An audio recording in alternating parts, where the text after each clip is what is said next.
জুবিন গর্গের মৃত্যুতে শোকে পাথর আসাম। গায়কের আকস্মিক চলে যাওয়া মানতে পারছে না সঙ্গীত প্রেমীরা। এর মাঝেই চাঞ্চল্যকর খবর, গ্রেফতার জুবিন গর্গের সঙ্গে থাকা এক মিউজিশিয়ান। বৃহস্পতিবার 25শে September special investigation team Shekhar Jyoti Goswami নামে ওই সঙ্গীত শিল্পীকে গ্রেফতার করে। জুবিনের মৃত্যুর দিন তার সঙ্গেই ছিলেন শেখর জ্যোতি। তার গ্রেফতারিতে প্রশ্ন উঠছে, জুবিনের মৃত্যুর পিছনে কি কারোর হাত রয়েছে? গত 19শে সেপ্টেম্বর সিঙ্গাপুরে মৃত্যু হয় জনপ্রিয় গায়ক জুবিন গর্গের। তিনি সিঙ্গাপুরে আয়োজিত নর্থ ইস্ট ইন্ডিয়া ফেস্টিভ্যালে যোগ দিতে গিয়েছিলেন। সেখানে স্কুবা ডাইভিং করতে গিয়ে জুবিনের খিঁচুনি হয় জলের মধ্যেই। উদ্ধার করে হাসপাতালে নিয়ে গেলেও বাঁচানো যায়নি তাকে। জুবিনের হঠাৎ এমন আকস্মিক মৃত্যুর পরই নানা প্রশ্ন উঠেছিল।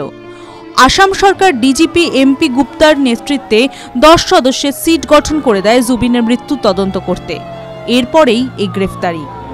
শেখর জ্যোতি জুবিনের অত্যন্ত ঘনিষ্ঠ হিসেবে পরিচিত ছিলেন। অনেকের আবার দাবি, শেখর জ্যোতি জুবিন গর্গের ব্যান্ডে ড্রামার ছিলেন। গতকাল দীর্ঘক্ষণ জেরার পর তাকে গ্রেফতার করা হয়। পুলিশ সূত্রে এখনও শেখর জ্যোতির বিরুদ্ধে অভিযোগ বা কিসের ভিত্তিতে তাকে গ্রেফতার করা হয়েছে তা জানানো হয়নি।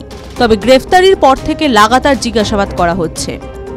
এদিকে গতকালই সিট জুবিনের মৃত্যুর তদন্তে আরও 2 জনের বাড়িতে তল্লাশি চালায়।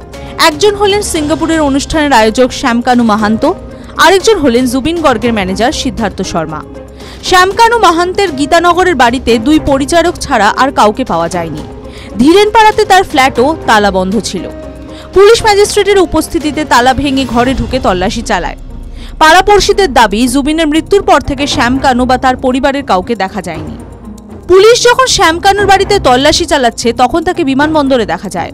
জানা গিয়েছে, শ্যামকানু নিজেই সিআইডির সঙ্গে যোগাযোগ করেন এবং আত্মসমর্পণের কথা বলেন। সূত্রের খবর, মৃত্যুর আগে জুবিন কি করেছিলেন, কিভাবে তার মৃত্যু হলো, পুলিশ গোটা ঘটনাক্রম তৈরি করার চেষ্টা করছে।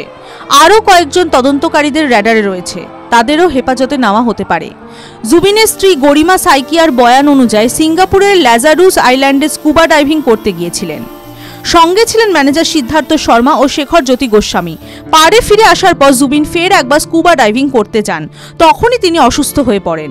19শে সেপ্টেম্বর সিঙ্গাপুর জেনারেল হাসপাতালে দুপুর 2:30টায় তাকে মৃত বলে ঘোষণা করা হয়। সিঙ্গাপুর থেকে জুবিনের দেহ ভারতে আসার পর ফের একবার ময়না তদন্ত করা হয়েছিল। দ্বিতীয় রিপোর্টেও জুবিনের মৃত্যুর পেছনে অস্বাভাবিক কারণের উল্লেখ নেই। গত মঙ্গলবার রাষ্ট্রীয় মর্যাদায় 21টি গান স্যালুট দিয়ে জুবিনের শেষকৃত্য সম্পন্ন করা হয়। TV9 Bangla digital.